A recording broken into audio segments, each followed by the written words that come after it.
হাসনাত ও সার্জিসের উপরে পরিকল্পিত হামলা করা হয়েছে দাবি বৈষম্য বিরোধী ছাত্র আন্দোলনের।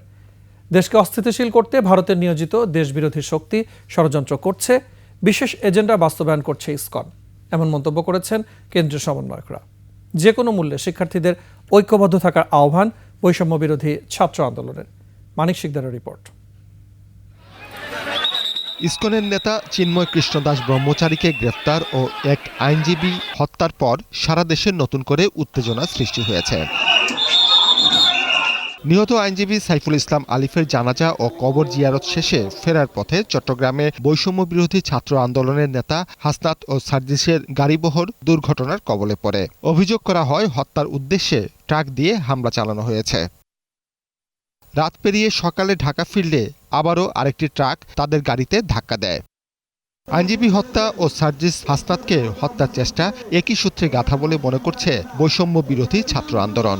দুপুরে যাত্রাবাড়ি এলাকায় ইসকন নিষিদ্ধের দাবিতে মানববন্ধন। সে সময় বলা হয়, বিজেপি সরকার প্রমাণ করেছে তারা গণ অভ্যুত্থানের বিপক্ষে অবস্থান নিয়েছে। ইসকনকে অতি দ্রুত সময়ের মধ্যে জঙ্গি সংগঠন ঘোষণাপূর্বক তাকে বাংলার মাটি থেকে উৎখাত করতে হবে। শিয়া বাটার ও ভিটামিন ই সমৃদ্ধ lily glam beauty soap. Lily, always beautiful.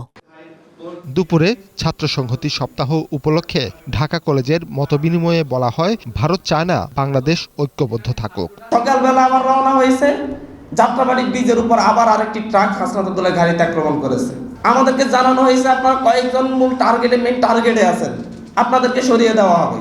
সে সময় শিক্ষার্থীদের ঐক্যবদ্ধ থাকার আহ্বান জানান সমন্বয়করা। 5 আগস্টের পরে গত 3.5 থেকে 4 মাসের মধ্যে। মানিক শিকদার, 21 টেলিভিশন, ঢাকা।